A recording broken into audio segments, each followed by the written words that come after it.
अस्सलाम वालेकुम नाज़रीन, मैं हूं एडवोकेट ज़ुबैर कुंदी। आज हमारा मौजू है चीफ ऑफ आर्मी स्टाफ की तैनाती, appointment of chief of army staff, जो आजकल ख़बरों का मौजू है। नेशनल मीडिया और इंटरनेशनल मीडिया दोनों में इसके हवाले से बहुत ज़्यादा क्यूरोसिटी पाई जाती है।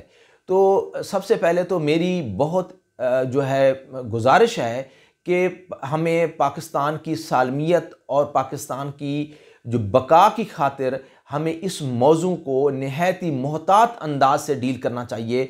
और इस मौजू को बयान करते वक्त या डिस्कशन के दौरान हमें यह ख्याल रखना चाहिए कि chief of army staff Pakistan की सालमियत के लिए इंतहाई अहम ओहदा है।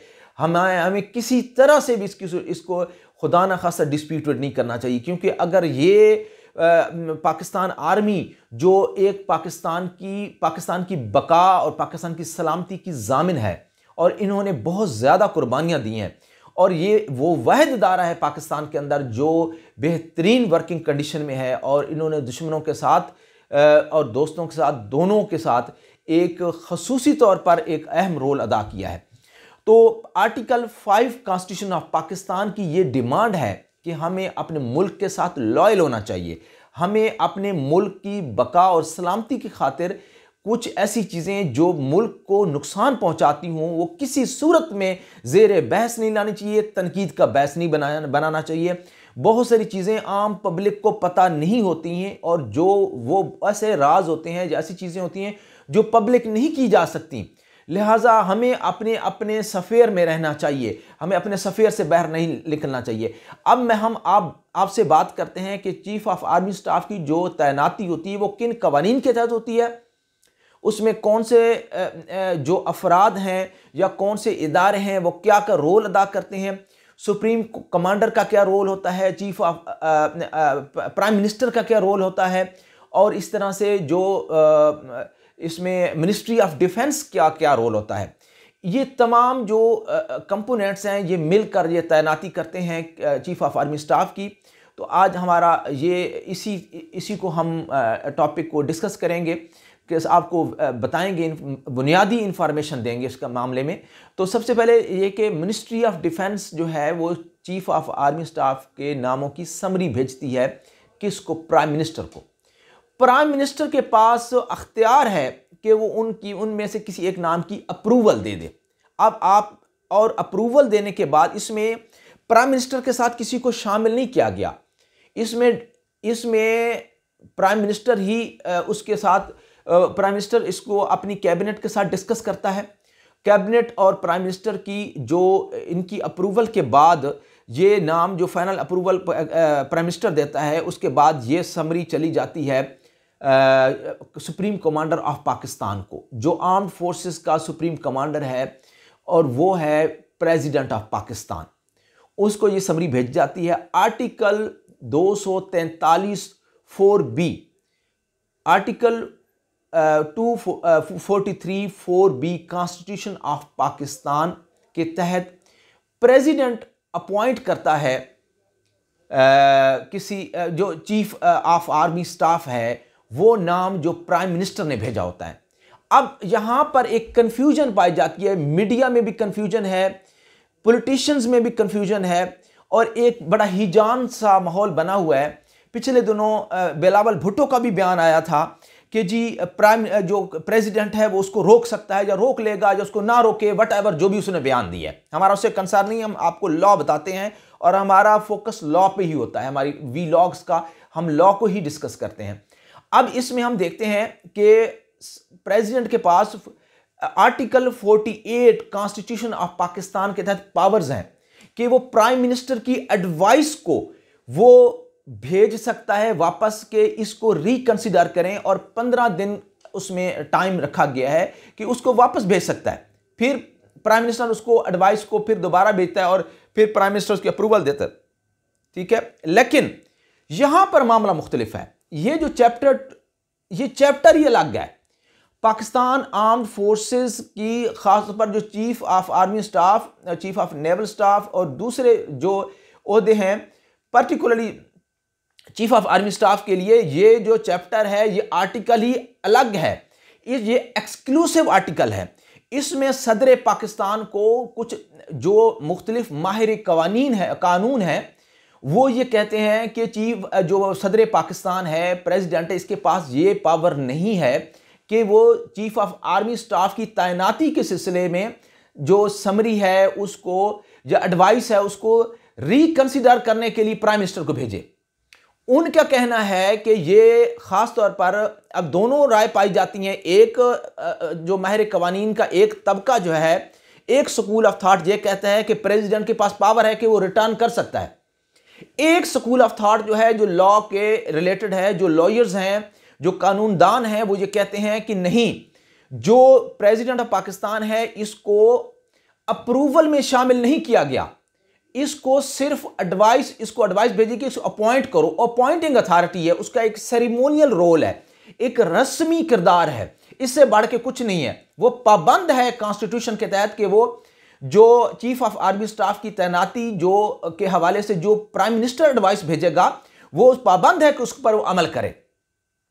अच्छा, इसमें खास तौर पर हम लोग ये चीज देखते हैं कि जो पाकिस्तान आर्मी एक्ट 1952 और पाकिस्तान आर्मी रूल्स 1954 के हवाले से हम चीज़ें जो देखते हैं तो हमारे सामने बहुत सारी और भी इसमें पॉइंट्स नज़र आते हैं।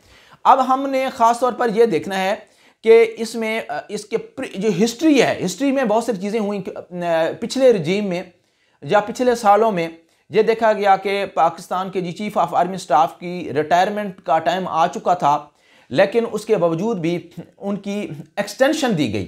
तो सुप्रीम कोर्ट ऑफ पाकिस्तान ने एक बड़ी ज़बरदस्त किस्म की जजमेंट दी है इस मौजू के ऊपर, और बहुत सारे उसमें जो मसाइल हैं वो डिस्कस किए हैं, लॉ को भी डिस्कस किया है। Honourable supreme court of Pakistan ने जो जजमेंट दी है jurists foundation versus federal government of Pakistan, इस जजमेंट के अंदर तमाम वो रूल्स एंड रेगुलेशंस को डिस्कस किया गया है।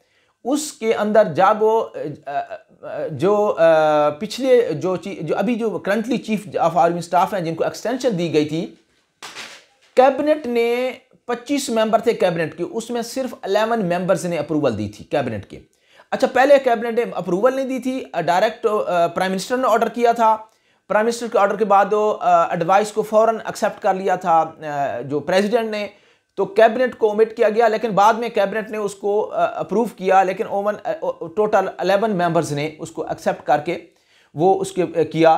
तो उसमें सुप्रीम कोर्ट ऑफ पाकिस्तान में ये केस गया और उसके ऊपर एक नहायत ही लैंडमार्क जजमेंट आई, और उसमें हमें बताया गया कि आर्मी के जो ख़ास तौर पर आर्मी रूल्स के बारे में और रेगुलेशंस के बारे में, आर्मी रूल्स एंड रेगुलेशन का जो 255 रूल्स के मुताबिक आर्मी ऑफिसर की रिटायरमेंट जो है वो टेम्परेरीली उसको सस्पेंड किया जा सकता है, वो रोका जा सकता है for the benefits of the country, in the larger interest of the country. वो उसके अंदर गुंजाइश मौजूद है।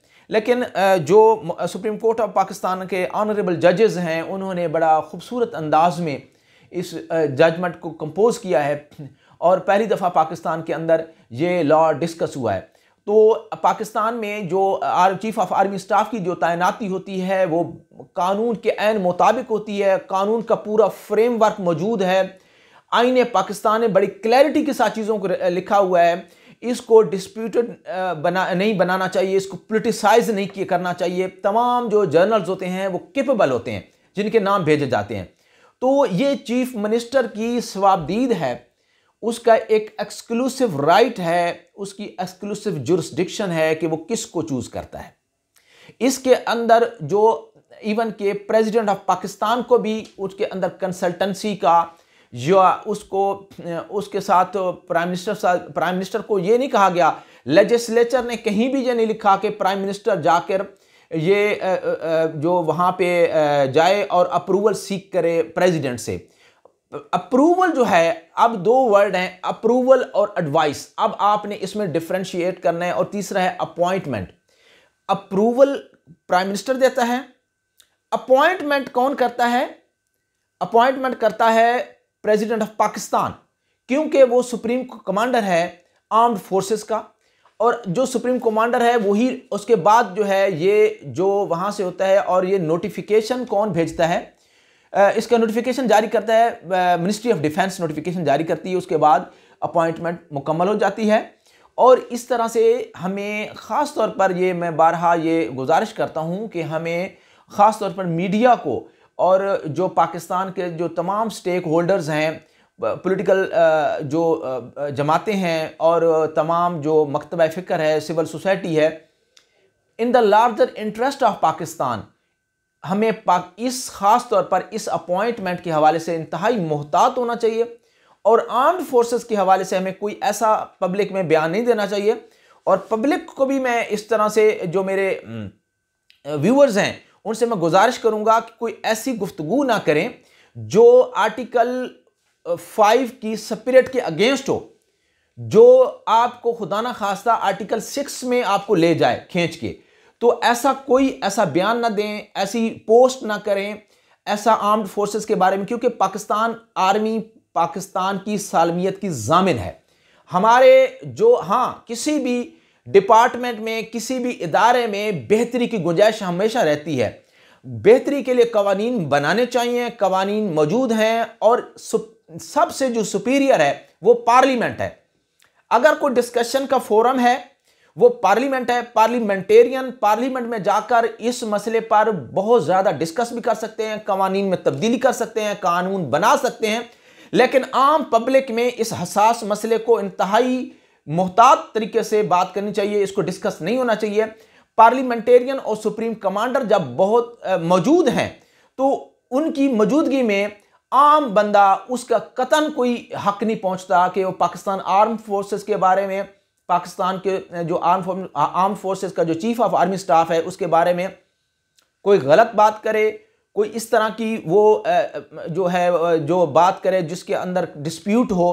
तो बी केयरफुल, इसके लॉ बड़े मौजूद हैं, पाकिस्तान के अंदर लॉ क्लियर है कि अगर कोई इस तरह की बात करेगा पाकिस्तान आर्मी फोर्सेस के किसी ऑफिसर के बारे में और या किसी को करे उसकी जो वायलेशन करेगा तो सख्त तरीन कवानीन है। इवन के उसके अंदर आपको 25 साल सजा, 10 साल सजा और सजाए मौत तक हो सकती है। तो बी केयरफुल, अपनी बयानात में, अपनी जो पब्लिकेशंस में, अखबारात और टीवी वगैरह भी एहतियात करें। मुझे उम्मीद है आपको ये वीडियो पसंद आई होगी। मुझे और मेरी टीम को इजाज़त दीजिए। अल्लाह निगहबान।